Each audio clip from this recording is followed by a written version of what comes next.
So strings are other very important data structure in Python, and strings are nothing but their sequence of characters, right? And characters are typically stored in a computer using ASCII or Unicode. And in Python, strings are by default sequence of Unicode characters.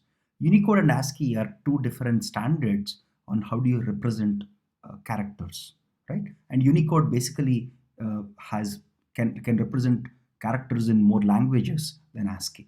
ASCII is the older format.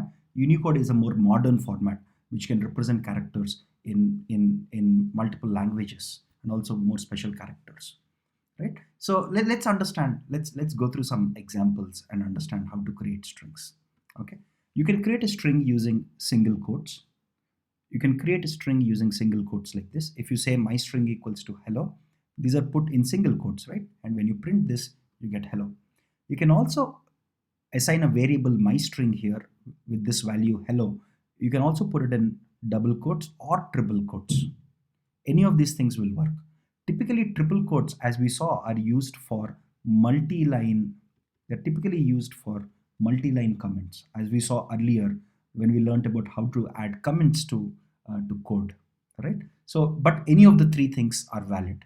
So you can either use single quotes, double quotes, or triple quotes to assign a string. Okay, now how do you access characters in a string? Okay, let's understand that.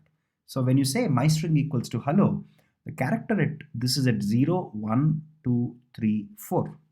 So if you say print my string 0, it will print the capital H as shown here. So this print statement prints capital H. Similarly, just like in lists or in tuples, I have -1, -2, -3, -4, and -5. Okay, so if I say print -1, so print my string of -1, it will print the last character, which is small o. Okay, so this sequence, this print command prints small o. I can also print, so I have H, E, L, L, O, right? This is 0, this is 1, 2, 3, 4. So if I say my string 2 to 5, right, which means it starts from 2 and goes up to 5 minus 1, which is 4. So it will print LLO as you see here, right? This is how you index a string and get parts of or substrings. You can get substrings by using this numeric indexing, using positive numbers, negative numbers, or a range of numbers. Now the immediate question is, what happens if you try to access a string? So my string, as we saw here, is HELLO, right? But what if I say my string of 15? That doesn't exist, right? Because this is at 0, 1, 2, 3, 4. There is no 15 here. So as soon as you try to do that, it generates an error. It says string index out of range. Just look at the error messages that it gives. It says index error. It says this is index is out of range because the values for HELLO are from 0 to 4, right? HELLO. The O is at 4, 1, 2, 3, right? So 15 is nowhere there. So it gives you an index out of range type of error. Similarly, what happens if you try to give a non-integer value? So if I say my string 1.5, this makes no sense, right? So it says string indices. It also raises an error called type error. And it says string indices must be integers and not floats or double. Okay, so that's important. Now, how do you change or delete a string? Remember, a very, very important characteristic of a string is that strings are immutable. Just like your, just to give you, so your tuples are immutable. Your tuples are immutable while your lists are mutable. So what does immutable means? That you can't take one element and change it. For example, when I try to do this, let's see what happens. Okay, when I say my string equals to hello, and if I say my string 4 equal to small s, so this is 0, 1, 2, 3, 4. So I'm trying to replace this this O with S. As soon as you try to do that, because strings are immutable, this is very, very important. Because just like tuples, strings are also immutable. You cannot do that. Let's look at the error that it generates. It says str object does not support item assignment. It doesn't let you change a single item. It doesn't let you assign a value to a single item. That means that it's again a type error where it says you cannot do item assignment, which means they're immutable. Okay. Similarly, we cannot remove a single item. We cannot delete or remove characters from the string, but you can delete the whole string. Suppose if I do this, if I use the keyword del, and if I say del my string, it deletes the whole string. Now when I try to print my string, suppose if I run del my string, and if I try to print my string, then what happens is it gives you an error which is name my string is not defined, because you deleted it, right? You deleted the whole string. You cannot delete one element or one character, but you can delete the whole string. That's possible. Okay. Now let's go through some important operations in strings. The first operation is concatenation. Let's see. It's very, very elegant. Suppose if I have two strings, S1 and S2, hello and Satish, I can just use the plus operator, the addition operator here, to actually concatenate these two strings, and I get hello Satish. Interestingly, I can repeat the string S1 n times if I give S1 star 3. So as soon as I do this, it basically repeats the variable. It repeats the value that's in hello. That's in S1, which is hello. It repeats it 3 times. Okay. So you can concatenate or you can repeat. So multiplication basically means repetition in strings in Python. Okay. So the next thing is, how do you iterate through a string? Again, just like other data structures, the keyword in is very useful. Imagine if I want to count in my sentence here, right? I want to count how many O's are there. Okay, so I'll declare a variable count equals to 0, and I'll say for L in hello world. Now what happens is this L initially will be assigned a value of capital H, then it will be assigned a value of capital E, then small e, small l, small o, etc. So it's basically a loop or an iterator or an iteration, okay, using the keyword in, just like in lists and tuples, right? Even in dictionaries we saw this. Now I'm saying if L equals to O, then increment count. And then at the end of this loop, so this loop finishes here, I'm saying print count letters found. So 2 letters found, okay? So you can use the keyword in for iterating or for looping each of the characters in a string. Okay.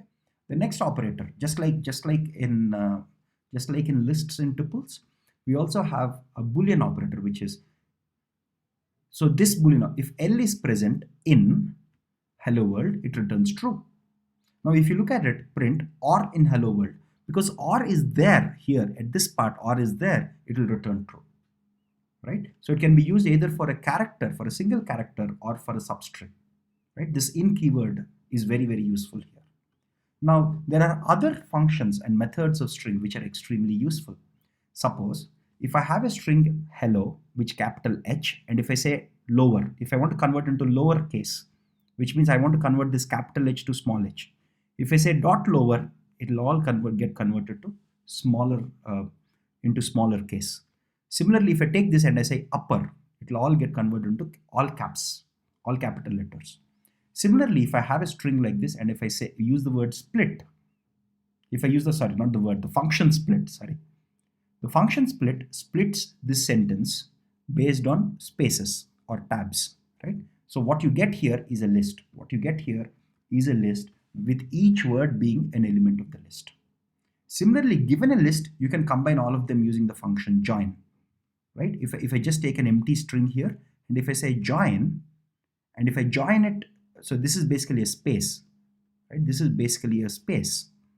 If I join it with, if I give all the words in my sentence, right? Then it will all get concatenated, because the join function concatenates elements in a list to create a string. Now here there is a small interesting thing that I wanted to show you, right? Now instead of this, if I give comma, let's see what happens. So basically it's joining the same thing with a comma separator, right? Now if I give hyphen here, right, it is going to join all of them. So whatever character you give here, that will be used as a delimiter. That will be used in place of space. So if you see, this and will are combined with a hyphen here because I gave a hyphen here. Similarly, will and split, the next two words are also combined using a hyphen. So whatever you give here, that will be used, right? So the right thing to use is space, a simple space, right? So when I run this now, they'll all be concatenated with a space, right? So join is a very interesting operator where you could take each of these words in a list and join them or combine them, right? I could also use find function. Find is very useful. Suppose if I have a string like this, so this is index 0, 1, 2, 3. The fourth one is a space. Fifth is M, sixth, seventh, eighth, ninth, 10th, 11th. If I say find MO, it will try to find the index where it can find MO. It finds here, right? So it returns 5 because that's the index where it started matching this string, right? So find can be used to find the index where this matches the largest string, right? Similarly, you can replace items in a string. Okay, suppose if I have a string here, bad morning dot replace bad with good, right? Now it creates a new string called good morning, because strings are immutable. Don't forget that, which means it's not really replacing this bad with good. It's creating a new string. It's creating a new string in which it replaces the bad with good. It doesn't replace this string itself. Okay, so just to show you that example, let's improvise this case, because I want to show you that example much more clearly. Let's assume I have a string s1 equals to bad morning. Okay, let me keep the bad with capital B. Now if I say s1 dot replace, small s, if I say s2 equals to s1 dot replace, now if I print s1 and if I print s2, right? Let me run this, right? So you should notice that my s1 had bad morning. Within s1, in s1, I'm replacing bad with good and creating a new string called s2. Now if I print s1, my s1 is immutable, so it will still continue to be bad morning because I can't change elements, because remember, strings are immutable. Strings are immutable, which means you cannot change one element or one index value, the value at one index for a string. So it creates a completely new string. So when I print s2, it creates good morning. This is important. A lot of people get confused with this replace, and they get confused that strings are immutable. How come replace is working out? It literally creates a whole new variable. Now let's look at a couple of very simple programs, right? So so let's assume I'm given a string and I want to find if it's a palindrome or not. Palindromes are if you read the string from first to last character or last character to first character, if they're the same. Like if I reverse madam, I get madam, right? So if they both are equivalent, those are called palindromes, right? First thing, I convert my string into lowercase, and I have a function called reversed, which will reverse my string. So this is my original string, which is converted into lowercase. So my string right now is madam, right? My reverse string is basically reversing this whole thing, which is also madam. Okay. Now, instead of if I say my string equals to reverse string, that will not work, because my string is pointing to some location in memory and reverse string is pointing to some other location. So a good way to check if these two strings are same is to convert them to lists first. So list of my string will convert this whole thing into a list. M-A-D-A-M. Sorry. This will also convert this into a list. M-A-D-A-M. Now you can compare these two lists with a double equal to sign. And if the list of my string is equal to list of reverse string, then it's a palindrome, right? So let's just run this quickly just to make sure there are no errors here. Yes. So if I change this to, if I just change it slightly, then it's no more a palindrome because I changed the last character. Yes, now it works, right? Simple example. Now imagine if I want to write a simple Python program to sort words in a string in alphabetic order. That's very straightforward. Imagine if I have a string like this, right? I can use the string.split function to get